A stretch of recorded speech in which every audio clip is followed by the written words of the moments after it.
وسأضع أيديكم الليلة على علامات محددة لليلة القدر، من رآها فليعلم يقينا أنه قد أدرك ليلة القدر. هات مولانا العلامة الأولى، خلي بالك قوي.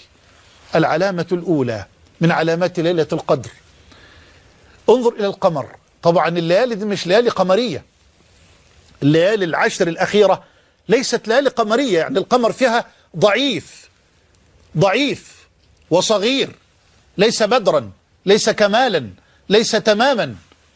طيب، لكن انظر في هذه الليالي الوترية إلى القمر. روى الإمام مسلم في صحيحه من حديث أبي هريرة رضي الله عنه، قال أبو هريرة: تذاكرنا ليلة القدر عند رسول الله صلى الله عليه وسلم. قعدنا نتكلم في ليلة القدر وعلامات ليلة القدر ومتى تكون ليلة القدر. تذاكرنا ليلة القدر عند رسول الله صلى الله عليه وسلم فقال، قال الحبيب عليه الصلاة والسلام: من يذكر حين طلع القمر مثل شق جفنة. دي أول علامة صحيحة في صحيح مسلم، دي علامة مقارنة لليلة، لأن من يتحدث في العلامات يتحدث عن العلامات اللاحقة لليلة، وخلاص بقى سعد من سعد وفاز من فاز. لا، أنا أدلك على علامات الليلة ذاتها عشان تدرك. أول ما تصلي العشاء والتراويح تابع القمر، انظر إلى القمر، فإن رأيت القمر مثل شق جفنة. إيه الجفنة دي يا مولانا؟ الجفنة الطبق الكبير أو الإناء الكبير اللي بيوضع فيه الطعام. جفنة إناء كبير يوضع فيه الطعام. انظر إلى القمر في ليلة القدر في هذه الليالي، سترى القمر تماما.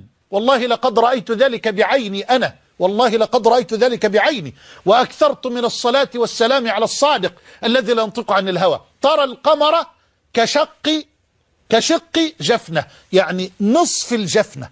تنظر إلى القمر، الجفنة مستديرة، هترى القمر نصف جفنة مستدير، نصف جفنة مستدير. شق يعني نصف، جفنة مستدير يعني الطبق المستدير، بس يبقى نص، ما تبقاش الجفنة كاملة، لا، نصف جفنة مستدير. طيب، دي علامة في الليلة. طب علامة تانية، علامة تانية في حديث أبي داود الطيالسي، وأيضا حديث رواه البيهقي ورواه البزار ورواه الحاكم بسند حسن، أنه صلى الله عليه وآله وسلم قال في ليلة القدر، ورواه أحمد، قال عليه الصلاة والسلام: خلي بالك، ليلة سهلة طلقة لا حارة ولا باردة. سهلة طلقة لا حارة ولا باردة. سهلة يسيرة، فيها طمأنينة، فيها سكينة، فيها هدوء، فيها راحة نفسية، فيها أنوار. أنوار إيه بقى؟ بقول لك الملائكة نازلة وطلعة، فيها أنوار يشعر بها أهل الإيمان وأهل الفضل وأهل الصدق. سهلة طلقة. طلقة يعني إيه؟ طلقة يعني مضيئة. يقول لك وجه طلق أو طلقة، أي وجه مضيء. سهلة طلقة، سهلة يسيرة مضيئة منيرة، لا حارة ولا باردة. يستشعر هذا كثير من أحبابنا وأخواتنا في ليالي القدر. يقول لك لا الجو حر ولا الجو برد، وفيه سعادة وانشراح، وفيه سكينة، وفيه لذة، وفيه متعة، وفيه استقرار ضمير، وفيه راحة بال، وفيه انشراح صدر. يبقى دي علامات الليلة. طيب يا مولانا، سمعنا قبل كده ان الليلة دي لا تنبح فيها الكلاب. خطأ، لا دليل عليه، لا دليل على ذلك. لا تعلق قلبك ولا عقلك بهذا. لا دليل على أن الكلاب لا تنبح في ليلة القدر. لا ينبغي أن يقول أحد في مثل هذا إلا بدليل من كتاب ربنا وكلام نبينا الصادق صلى الله عليه وآله وسلم. طيب، ما هي العلامات اللاحقة؟ دي علامات لاحقة.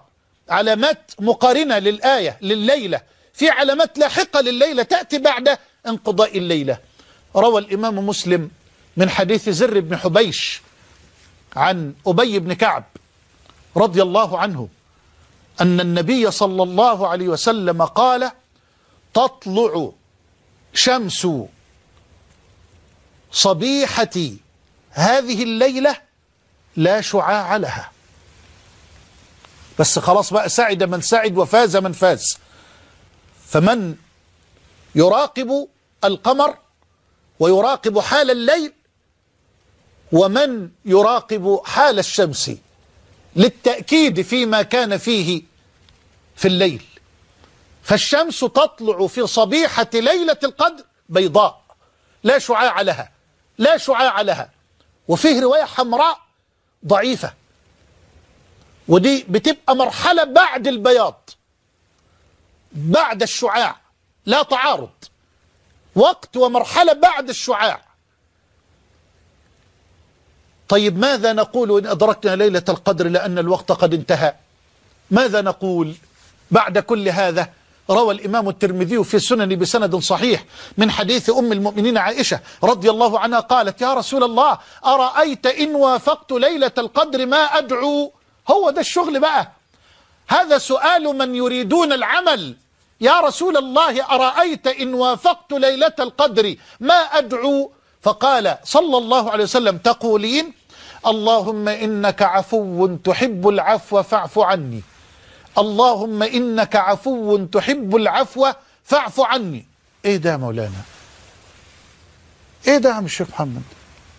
بعد كل اللي انت قلته في فضل ليلة القدر، النبي يعلم السيدة عائشة هذا الدعاء في هذه الكلمات: اللهم إنك عفو تحب العفو فاعف عني. بس هو ده الدعاء فقط؟ ما انت حضرتك ما انتش عارف معنى العفو، ولا تعرف معنى العفو، ولو عرفت معنى ذلك لطاش عقلك. فهذا كلام من آتاه الله جوامع الكلم، هذا دعاء من آتاه الله جوامع الكلم. اللهم إنك عفو تحب العفو فاعف عني. خلاص سعدت في الدنيا والآخرة. معقول؟ سعدت في الدنيا والآخرة إن استجاب الله منك هذا الدعاء. باختصار شديد في دقيقتين بس عشان طولنا. العفو في اللغة معناه المحو والطمس. العفو لغة معناه المحو والطمس. يقول العرب أو تقول العرب: عفت الريح الأثر. عفت الريح الأثر أي أزالت الأثر بالكلية. فالعفو يا أحبابي من معاني العفو محو الذنب. الله أكبر. ما خلاص، طب أنت عاوز حاجة تاني؟ محو الذنب والتجاوز عنه وترك العقوبة عليه. خلاص، مش كده خلاص ولا ايه؟ شايف معنى العفو؟ محو الذنب والتجاوز عنه وترك العقوبة عليه. ما فيش وقت عشان أفصل لحضرتك الكلام الجميل ده بالآيات من القرآن والسنة، آيات كثيرة وأحاديث كثيرة. يبقى ده أول معنى من معاني العفو. طب له معنى آخر؟ له معنى آخر جميل في اللغة أيضا. من معاني العفو في اللغة الكثرة والزيادة. فعفو المال ما كثر وزاد عن النفقة. ويسألونك ماذا ينفقون قل العفو، أي قل ما زاد وكثر عن النفقة الأصلية. فمن معاني العفو الكثرة والزيادة. والعفو هو الله جل جلاله الذي في هذه الليلة الكريمة المباركة يا من تقول له: اللهم إنك عفو تحب العفو، وقد عرفت معنى العفو فاعف عني. ما معنى ذلك؟ العفو هو الذي يمحو ذنبك، يمحو ذنبك ويتجاوز عنه ولا يعاقبك عليه، وهو الذي يعطيك ما تسأل وفوق ما تسأل. فهو الذي أعطاك قبل أن يعلمك أن تسأل. هذا هو العفو. اللهم إنك عفو تحب العفو فاعف عني.